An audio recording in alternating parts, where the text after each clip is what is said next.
खालिद साहब अस्सलाम वालेकुम। वालेकुम अस्सलाम। खालिद साहब, पहले तो आप तो अफसोस ही कर सकते हैं, हम असल में रहते तो इस्लामी जमहूरिया पाकिस्तान में, और पता नहीं इस्लामी जमहूरिया पाकिस्तान हम कहते तो हैं, लेकिन इधर का निज़ाम समझ में नहीं आता। और आप आज यहाँ पे इंसाफ के मुंतज़िर हैं, उस जगह पर खड़े में जहाँ पे आपके बच्चे को गोलियाँ मारी गई। और मैं समझ सकता हूँ वो तड़प उस बाप की क्या होगी कि वो उस जगह पे मौजूद है जहाँ पर उसके बेटे को, जवान साले बेटे को गोलियाँ मार दी गई। ये उसके दिल से पूछे। 33 साल उसकी अभी तो समझ ले उसकी खुशियाँ देखनी थी। खालिद साहब, मुझे ये बताएं कि वो क्या करने आए थे यहाँ पे? वो देखें, यहाँ पर किसी को ड्रॉप करने आया था या किसी को लेना था उसको, ये तो मुझे नहीं पता, लेकिन ये पता है कि तकरीबन कोई 1-1.5 बजे के टाइम वो घर से निकला था। उससे बोला कि मैं 5 बजे तक घर आ जाऊँ। अच्छा। तो वो यहाँ पर आन के खड़ा हुआ है। उसके बाद तो उसका जब ये वारदात हो गई है 2:30 बजे हुई, उसके बाद से उसका फ़ोन ऑफ था। इट मीन्स कि वो उसका मोबाइल जो है स्नैच करके ले गए और उसका वॉलेट जो था वो उन्होंने फेंक दिया। वो पुलिस को मिला, फिर उसने मुझे दिया।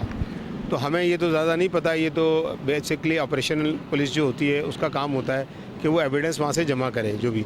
बहरहाल ये जो भी पुलिस है इस टाइम, मैंने FIR भी कराई है और FIR मेरी जो है वो यहाँ गुलिस्तान जो थाने से स्पेशल ब्रांच CIA जो है वो शिफ्ट हो गई है, ट्रांसफ़र हो गई है।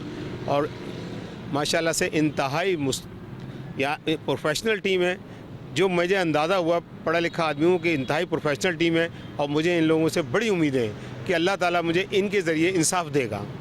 और बाकी मेरा बच्चा तो चला गया, मैं सिर्फ ये चाहता हूँ कि मैं किसी भी सूरत इन कातलों तक पहुँचूँ और उनको उबरतनाक सज़ा दिलवाऊँ, ताकि किसी और का बच्चा जो है इनकी भेंट ना चढ़े।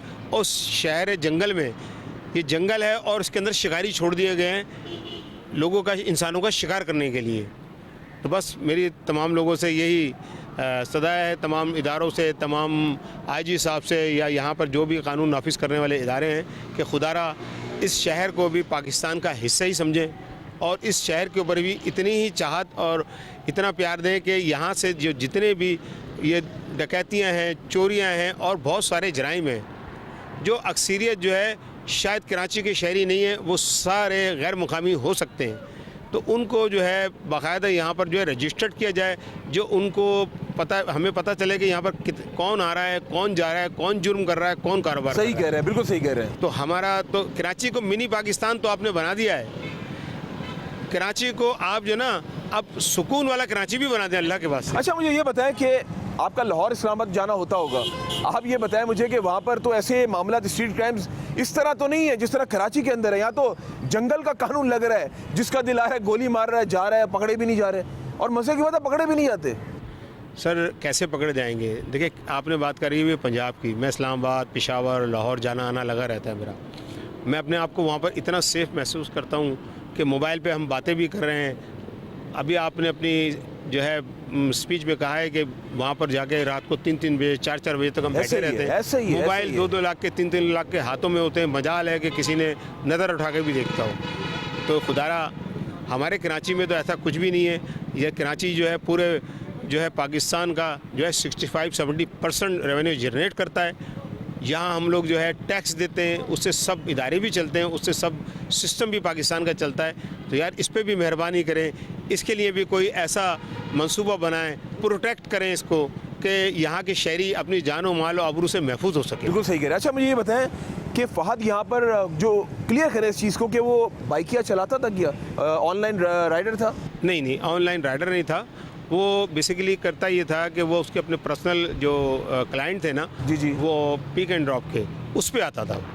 अच्छा, उनको छोड़ता था, लेके जाता था, इसके अलावा और उसका कोई काम नहीं था। हाँ। अच्छा, मेरा एक सवाल है आपसे, वो लंदन से पढ़कर आया, तो कोई इसको यहाँ पे जॉब वगैरह नहीं मिली? नहीं, बेसिकली देखें, जब वो पढ़ के आया उसके बाद उसने यहाँ पर ऑनलाइन काम शुरू किया था। ओके। वो वेरीफाइड मेंबर था यूट्यूब का। अच्छा। और उसको काम मिलता था, बहुत अच्छी अर्निंग थी। अच्छा। अल्हम्दुलिल्लाह। उसके बाद पाकिस्तान से वो काम कुछ हम लोग भी मकसद 2 नंबरी बड़ी जल्दी इख्तियार करते हैं, तो कुछ काम यहाँ पर ऐसे हुए उस सिस्टम में कि उन्होंने यहाँ से पाकिस्तान से वो सिस्टम ही बंद कर दिया। ओके। जब वो सिस्टम बंद कर दिया तो उसने कहा कि मुझे वापस भेज दो किसी यूरोप के मुल्क में कहीं पर। मैंने कहा नहीं, अब तुम आ गए हो, 7-8 साल गुजार के आए हो, अब हम तुम्हें नहीं भेजेंगे, और आप यहीं रहो, ओके। जो कुछ करो यहीं करो। तो उसके बाद वो थोड़ा डिसहार्ड हो गया। डिसहार्ड होते बस अब उस ज़ाहिर बात है, बड़ा खुददार बच्चा था मेरा। ये सोचता था कि मैं खाना घर में खा रहा हूँ, रह घर में रहूँ, सारी आसाइशें मेरे पास हैं, तो उसकी हिम्मत नहीं होती थी मुझसे या अपनी माँ से पैसे मांगने की। तो उन्होंने सोचा कि यार अगर पॉकेट मनी तो देखें हर बच्चे को चाहिए होती है, ऐसे हर ही है, लड़के को बिल्कुल ऐसे चाहिए ही होती है। है। अब उसको एक आसान सा काम नज़र ये आया कि इसके अंदर कोई वक्त की पाबंदी भी नहीं है, किसी की कोई जॉब टाइमिंग्स नहीं है। तो चलो यार, अगर मेरे को 300-400-500 रुपये मिल जाएँ तो मैं जो हूँ कम से कम अपना जेब खर्च, अपनी गाड़ी का पेट्रोल निकाल लूँगा। तो बस ये उसकी मजदूरी समझ लें। वो एक जो है अपने तमाम आसाइशें छोड़कर 2, 4, 5, 6 घंटे के लिए ये काम करके और वो जाता था और वापस घर में आ जाता था। रात को वो कोई काम नहीं करता था, दिन के 5 बजे तक वो घर में लाजमी वापस आ जाता। ओके। अच्छा, फहद ने वहाँ से डिग्री कौन सी हासिल की थी? देखिए, वो गया तो पढ़ने के लिए था, लेकिन उसने वहाँ पढ़ा नहीं। उसने अपनी वहाँ ग्रेजुएशन कंप्लीट नहीं की और बस बच्चा था। उसको वहाँ पर कुछ लोगों ने कहा कि भाई काम करो, काम में इतने पैसे मिल रहे हैं। तो जो स्टूडेंट होते हैं उनको 20 आवर्स जो है ए वीक मिलता है। बिल्कुल ऐसे ही है। ठीक है। जबकि अगर आप वहाँ से हट जाएं तो आप पूरा दिन काम करें तो आपको ज़्यादा पैसे जनरेट होते हैं वहाँ पर। और फिर पाउंड के अंदर जो पैसे मिलते हैं और जब वो पाकिस्तानी अकाउंट होते हैं तो काफ़ी बन जाते हैं, काफ़ी बिल्कुल। बन जाते हैं। अच्छा, मुझे ये बताया, अभी फहद की शादी थी और बड़े एक दुखी दिल के साथ ये सवाल आपसे कर रहा हूँ, तो उसकी बात पक्की कर दी थी? जी बिल्कुल, बात पक्की थी। हमें जिस इतवार को उसका सोएम हुआ है, यानी कि यस्टरडे अच्छा। उसका सोएम हुआ है और उसी दिन हमने जाके डेट लेनी थी। कि जिस दिन स्वयं था उसी दिन डेट लेनी थी। हमारी कंटिन्यूटी संडे टू संडे चल रही थी, क्योंकि संडे में हमारी भी छुट्टी होती थी। संडे में उन जो जहाँ बातचीत चल रही थी वो लोग भी संडे में मौजूद होते थे घर पे। तो हमारा तय ये हुआ था कि हम एक हर संडे को मीटिंग कर लिया करेंगे। तो ये अभी हमारी फाइनल डेट के लिए मीटिंग थी। उसकी पसंद की थी या आप लोगों की पसंद? अरेंज मैरिज थी। अच्छा, और हमने खुद पसंद की थी किसी के ज़रिए, और हमने उसको, लड़की को भी इनको दिखा दिया था और इन्होंने भी देख लिया था उसको। इन दोनों को सामने बिठा भी दिया था और वो बहुत खुश था मेरा बेटा। कह रहा था चलो शादी हो जाएगी।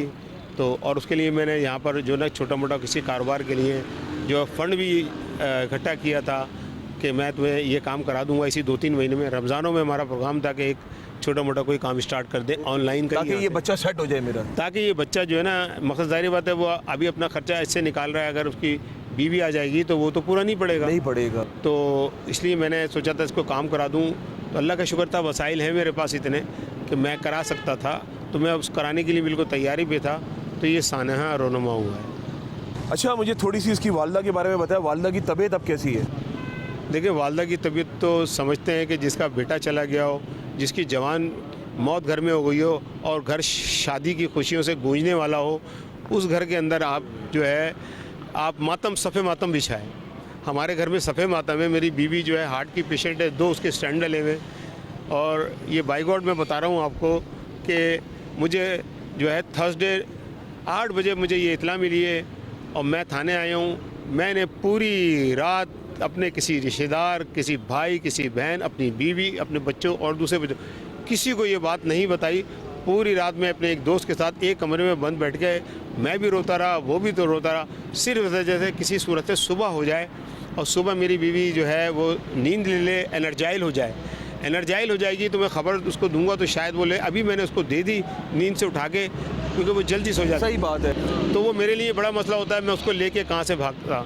फिर मैं रिश्तेदारों को फ़ोन करता। बड़ी सर्दी, उस दिन रात भी बड़ी सर्दी थी थर्सडे को। तो बहरहाल मैंने नहीं दी। रात भर मैंने अपने सीने पे रखी ये बात।